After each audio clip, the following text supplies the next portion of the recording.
Assalamualaikum semuanya. Assalamualaikum warahmatullahi wabarakatuh. Bismillah walhamdulillah wassalatu wassalamu ala rasulillah adada khalqillah wa ilmillah wa ala alihi wa sahbihi wa man wala. Rabbi shrah li sadri wa yassir li amri wa hlul 'uqdatam min lisani yafqahu qawli. Allahumma anfa'na bima 'allamtana wa 'allimna ma yanfa'una wa zidna ilman yanfa'una. Allahumma iftah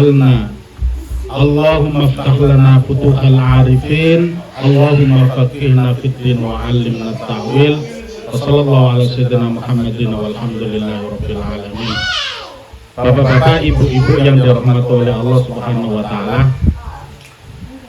Alhamdulillah kita bisa berkumpul di rumah Mas Abul ini. Mudah-mudahan kita semuanya berdoa Pak Abul dan sekeluarga diberikan kesehatan oleh Allah Subhanahu wa taala, dan rumahnya juga menjadi rumah yang berkah. Allahumma amin. Insya Allah pada malam hari ini kita akan sedikit mengulas mengenai materi kita. Kalau dalam bahasa Arabnya adalah darsun fit tawaddud bainal muslimin. Jadi materi kita malam hari ini adalah berkenaan dengan keharmonisan dengan sesama manusia dan berkumpul dengan orang-orang yang soleh di sisi Allah Subhanahu wa taala. Bapak-bapak, ibu-ibu yang dirahmati oleh Allah, ternyata keharmonisan, kerukunan antar sesama itu tidak mudah, kecuali dengan izin Allah Subhanahu wa taala. Jadi kita alhamdulillah ya, kenapa kita bisa berkumpul begini? Ini mudah-mudahan termasuk tanda bahwa kita ini dikasih oleh Allah Subhanahu wa taala, sehingga kita ini bisa saling mencintai, saling menghormati, dan itu nikmat yang tidak bisa dibeli dengan materi. Di dalam Al-Qur'an itu dikisahkan banyak sekali orang-orang yang mengeluarkan uang demi perdamaian, tetapi perdamaian itu tidak bisa didapat. Contoh misalkan kita ingat di zaman jahiliyah itu ada dua suku yang selalu bertengkar, selalu bertempur. Namanya suku Aus dan Khazraj di Madinah dulu itu. Itu bertahun-tahun tengkar tempur sampai peperangan itu nggak pernah berhenti. Akhirnya semuanya kehidupan itu kacau. Yang nyari nafkah juga tidak bisa, kemudian yang nyari ilmu juga nggak bisa. Jadi kehidupannya itu berantakan. Akhirnya datanglah Islam dengan rahmat Allah Subhanahu wa taala. Hati mereka yang awalnya itu saling bermusuhan, akhirnya semua saling cinta kasih antar sesamanya. Dan itu diabadikan di dalam Al-Quran. Mungkin kita sering dengar ayatnya begini: wa'tasimu bihablillahi jami'an wala tafarraqu. Berpegang teguhlah kalian dengan tali Allah, dengan agama Allah, dan jangan bercerai-berai. Wadhkuru nikmatallahi alaikum id kuntum a'daan fa'allafa baina qulubikum. Ingat kalian di mana dahulu kalian itu saling bermusuhan gitu ya. Kemudian Allah jadikan hati kalian itu saling cinta, dan akhirnya karena mereka saling mencintai, kerukunan antar mereka itu akhirnya mengantarkan kepada kesuksesan yang tidak pernah bisa ditandingi zaman-zaman sekarang. Karena luar biasa, orang ketika sudah damai kehidupannya, ketika dia sudah rukun dengan sesama, itu pasti ketika dia punya cita-cita maka dia akan bisa raih bersama-sama. Kemudian lagi, kenapa bahwa kerukunan antar umat beragama itu penting? Mungkin ya, kalau kita ini yang kelompok kecil seperti ini sering dengar yang begini, jadi nggak begitu penting. Tetapi sebenarnya ketika pemahaman ini bisa kita tularkan dengan tetangga kita, lingkungan kita, itu dampaknya beda. Apalagi misalkan ketika nanti pulang ke Indonesia, Mas Fahmi itu bisa jadi public figure gitu, kemudian nulis gitu, pasti punya pengikut banyak gitu. Itu Mas Fahmi ya, followernya itu pasti luar biasa itu.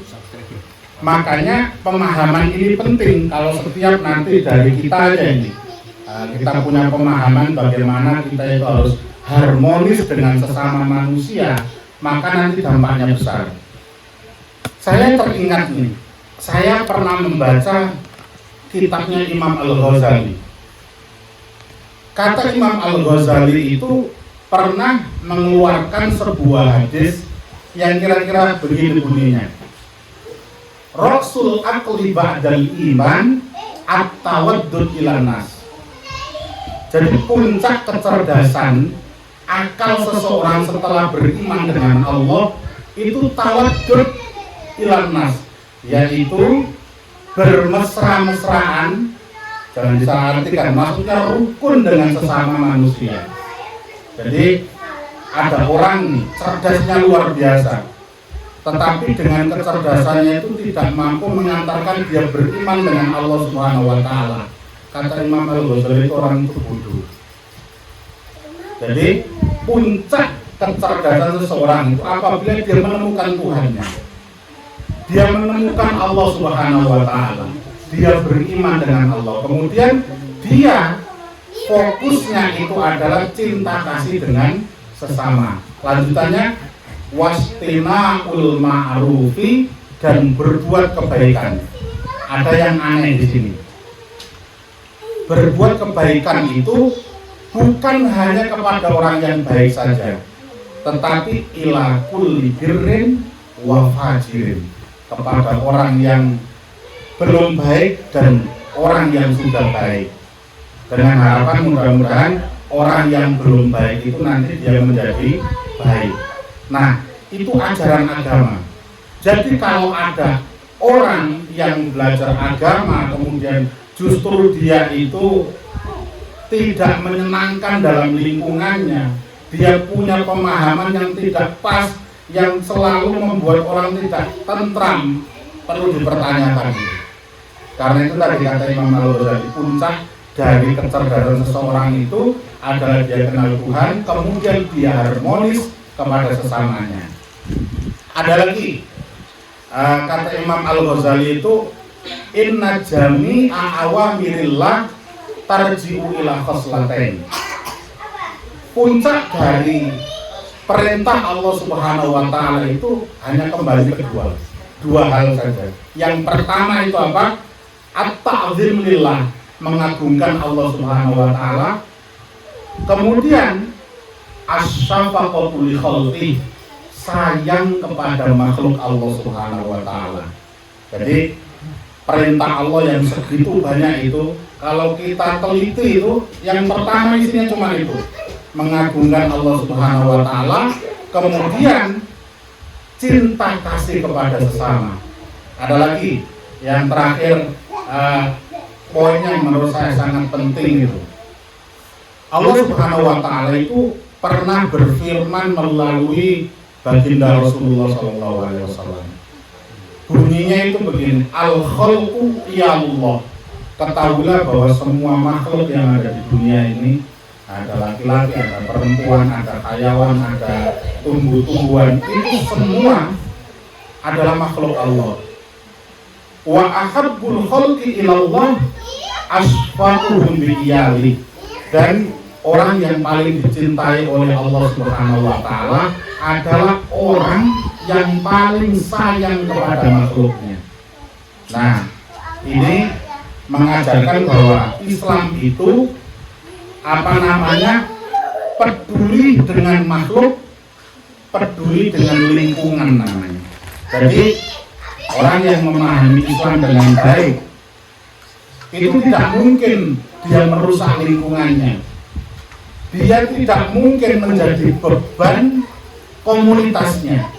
Dia tidak mungkin gak bermanfaat kalau orang memahami Islam dengan sebenarnya.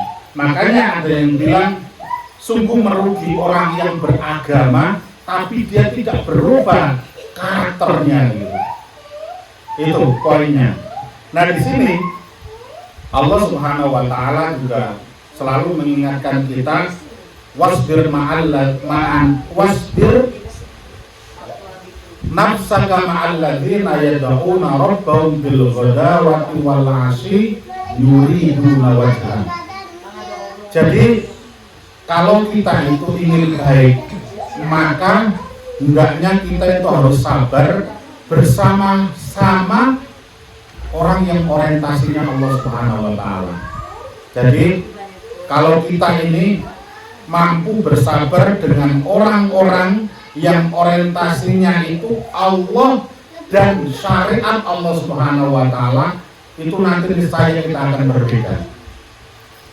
Jadi mau kehidupan kita, mau pemikiran kita, orientasi kita pasti berbeda. Pengaruhnya luar biasa. Ada sebuah kisah begini. Kisah ini itu diriwayatkan oleh Ummu Aiman. Nah, ini kalau kita suka membaca kisah para sahabat atau sahabiat, yaitu sahabat Rasulullah yang perempuan itu ada namanya Ummu Aiman. Ummu Aiman itu awalnya adalah budak yang mengabdi kepada Abdul Muthalib. Abdul Muthalib itu siapa? Pamannya Rasulullah SAW. Abdul Muthalib, kakek atau paman? Kakek Abdul Muthalib. Kalau Abu Thalib itu pamannya. Nah, masih bagus ingatannya berarti. Nah, Abdul Muthalib itu punya budak namanya Ummu Aiman.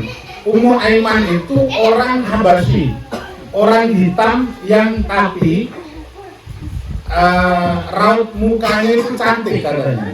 Kisahnya itu sampai di dalam sebuah hadis, innamal a'malu binniyat wa innamal likulli imri'in ma nawa faman kanat hijratuhu ilallahi wa rasuli fa hijratuhu ilallahi wa rasuli. Itu kisahnya. Ummu Aiman itu saking cantiknya, walaupun dia hitam itu, pas saat hijrah dia punya kekasih, pacar itu. Punya kekasih atau pacar lah kalau bahasa kita itu. Namanya Ubay bin Zaid. Tetapi Ubay bin Zaid karena beliau itu orang kaya raya, pas diajak hijrah dari Mekah ke Madinah itu nggak mau dia, karena kalau saya hijrah di tanah saya, gedung saya, proyek saya di Mekah ini bagaimana gitu. Nah akhirnya karena saking cintanya siapa tadi, Ubay bin Zaid itu tadi, akhirnya tetap berangkat hijrah ke Madinah. Nah akhirnya itu muncullah hadis itu tadi, siapa yang hijrahnya karena Allah maka dia mendapatkan pahala dari Allah, dan siapa yang hijrahnya itu karena ngejar kekasihnya maka dia akan hanya mendapatkan kekasihnya saja. Ini ya gitu. Itu kisah Ummu Aiman. Kemudian Ummu Aiman itu awalnya kan budak ya, itu tadi awalnya budak. Kemudian nikahlah dengan Ubay bin Zaid tadi, punya anak namanya Aiman. Makanya disebut dengan Ummu Aiman.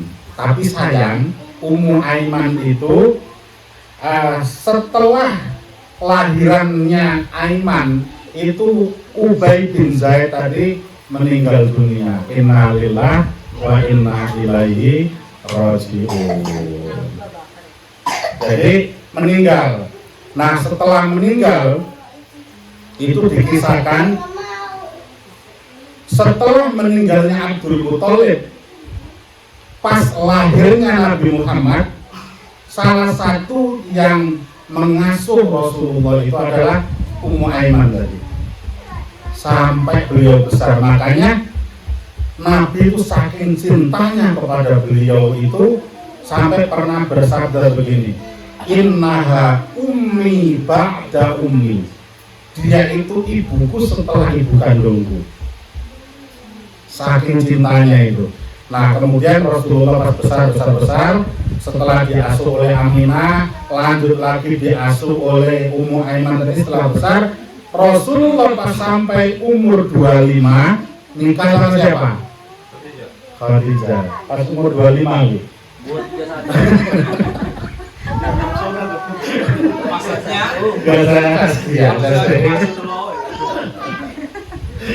jadi pas umur 25, karena Rasulullah itu menikah dengan Siti Khadijah, akhirnya Ummu Aiman itu dimerdekakan.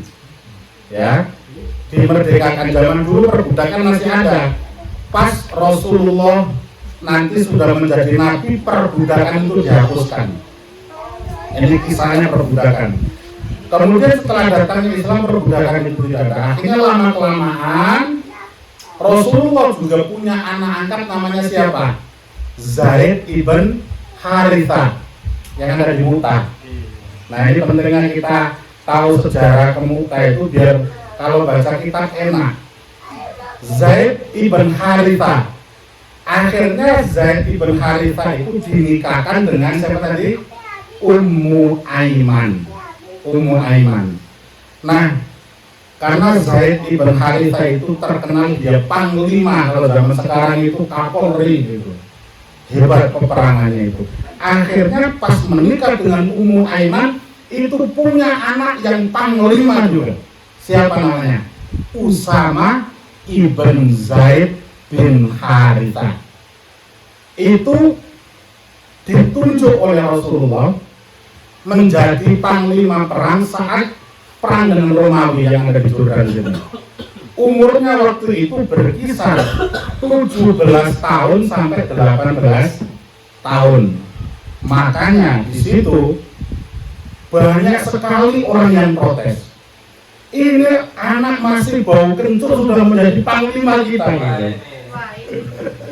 Tapi ini bukan kampanye, ini sejarah. Ya, jadi kalau yang itu kan 35, kalau ini 17 sampai 18 tahun sudah menjadi panglima dan mimpin para profesor di situ. Ibaratnya kalau sekarang. Akhirnya protes semua. Tetapi Rasulullah akhirnya bersabda, sesungguhnya Usama bin Zaid ibn Harithah walaupun kecil, tapi kepemimpinannya mengalahkan orang besar. Itu mengalahkan orang besar. Kenapa? Karena beliau juga putra dari panglima perang, yaitu perang Mu'tah yang ada di Mu'tah sana, yang ada di Karat. Itu kisah Ummu Aiman yang menikah dengan Zaid ibn Harithah, akhirnya punya putra Usama ibn Zaid bin Harithah menjadi panglima perang. Itu saat berumur 17-18. Ini kayak dongeng sebelum tidur nih. Saya lanjut. Setelah Zaid bin Harithah itu meninggal saat perang Mu'tah, ya, saat perang Mu'tah itu meninggal. Akhirnya Ummu Aiman itu tadi, jadi Ummu Aiman itu punya anak dua, satu Aiman, dua dari suami kedua itu siapa tadi? Usama ibn Zaid, Zaid bin Harithah. Nah setelah meninggalnya Rasulullah SAW itu Ummu Aiman itu selalu sendiri, menyendiri. Dia nggak mau kumpul sama orang. Dia uzlah lah istilahnya gitu. Suatu hari Sayyidina Abu Bakar, kemudian Sayyidina Umar itu ingin menziarahi Ummu Aiman. Kenapa? Alasannya, dulu katanya saat Rasulullah itu masih hidup, itu selalu mengunjungi rumah Ummu Aiman. mengunjungi, karena ternyata di balik kunjungan kita kepada orang yang dicintai Allah, orang-orang soleh, orang-orang yang punya keterkaitan dengan orang soleh, itu manfaatnya luar biasa. Orang yang mau berkunjung, bersilaturahmi, ini secara teori mungkin kita sering baca, sering dengar ya, tapi secara praktek mudah-mudahan nanti dengan matangnya teori kita nanti kita bisa mempraktekkan. Allahumma amin.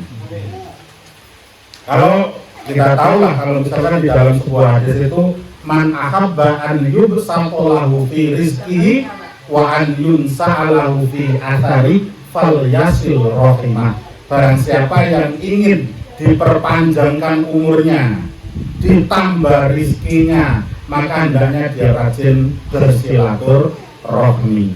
Apalagi silaturahminya itu untuk kebaikan, silaturahminya itu untuk orang yang benar-benar soleh di sisi Allah Subhanahu wa Ta'ala. Nah, ini persis seperti itu. Sayyidina Abu Bakar, Sayyidina Umar itu, gimana kalau kita ziarah ke Ummu Aiman katanya, yang dulu sering diziarah oleh Rasulullah. Nah, bayangkan ya, saat itu Sayyidina Abu Bakar itu Amirul Mukminin.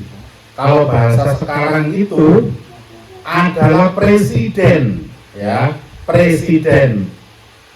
Kemudian Sayyidina Umar juga pembesar kekuasaan saat itu. Sedangkan Ummu Aiman itu kalau dalam bahasa kita mungkin pembantu lah istilahnya gitu. Tapi itu tadi mempraktekkan ajaran Rasulullah tadi, tetap akhirnya berdua datang ke rumah Ummu Aiman. Pas sampai di rumah Ummu Aiman, ibaratnya setelah salam bicara, tiba-tiba Ummu Aiman itu menangis. Fama yubki kuki, apa yang menyebabkan kau menangis ya Ummu Aiman? Ditanya oleh Sayyidina Abu Bakar. Akhirnya beliau itu menangis. Alasannya katanya, ya Allah, saya teringat Rasulullah. Dulu di zaman Rasulullah itu ada itu bahagianya luar biasa. Tapi sekarang Rasulullah sudah jauh dari kami. Akhirnya diingatkanlah oleh Sayyidina Abu Bakar, ya Ummu Aiman, bukankah apa yang telah diterima oleh Rasulullah saat itu lebih baik dari yang kita punya? Karena beliau di sisi Allah Subhanahu wa Ta'ala. Akhirnya Ummu Aiman jawab lagi, iya, yang itu pasti, itu katanya, pasti. Tetapi yang membuat aku sedih adalah saat ini sudah tidak turun wahyu lagi. Dulu ketika saat Rasulullah turun wahyu, kedatangan ayat, kedatangan wahyu, kita berkumpul dengan begitu senangnya, kita hafalkan wahyu itu, kita sama-sama praktekkan wahyu itu. Tapi semenjak tidak adanya Rasulullah, akhirnya tidak ada wahyu lagi. Akhirnya orang bertiga itu tadi, siapa tadi? Abu Bakar, Sayyidina Umar, Ummu Aiman, tiga-tiganya menangis semuanya. Nah, ini pelajaran yang bisa ambil. Ketika Anda itu dekat dengan orang soleh, dekat orang yang khusyuk, maka kekhusyukan itu pasti akan menular kepada kita. Jadi makanya dikisahkan itu betapa sedihnya mereka bertiga itu, karena ibarat baterai itu ngecas kita.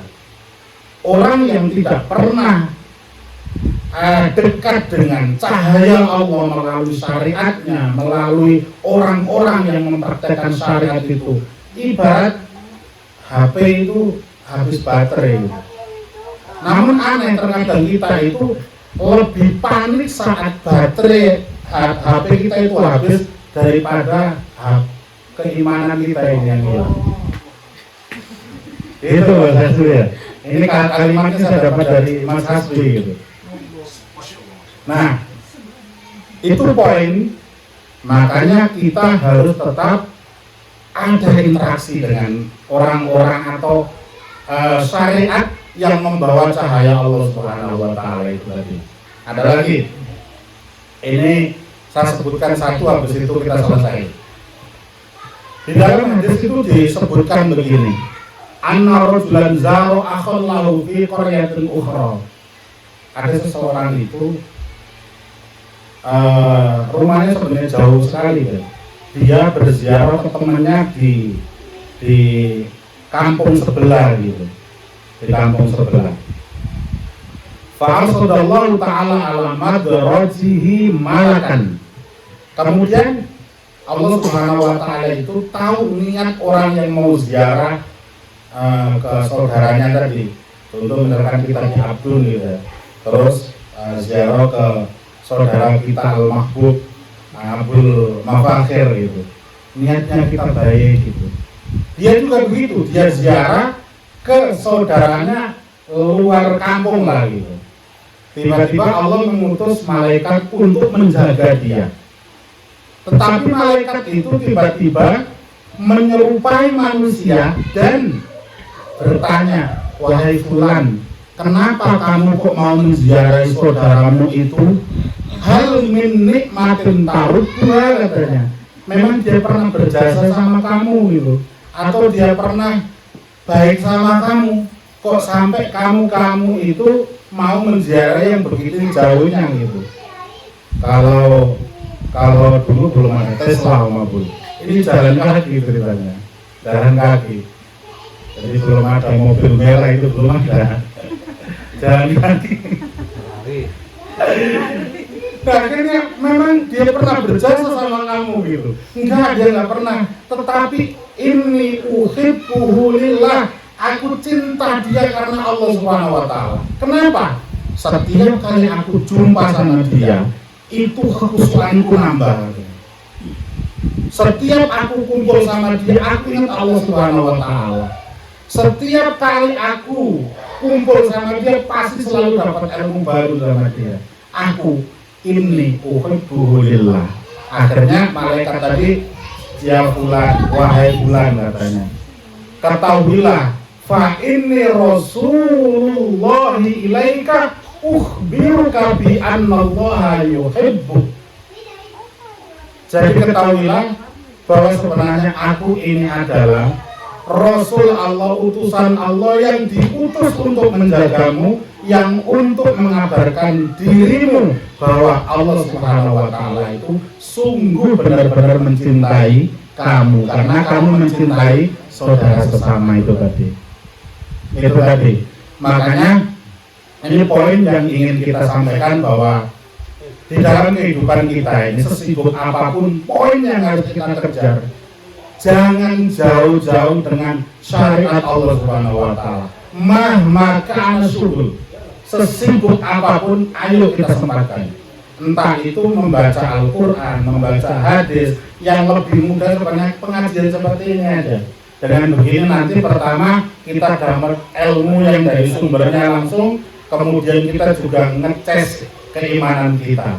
Dengan begitu nanti insya Allah mudah-mudahan kalau kita itu istiqomah yang kelihatannya nggak terasa, tapi dengan begitu nanti Allah akan membimbing kehidupan kita ke arah yang lebih baik lagi.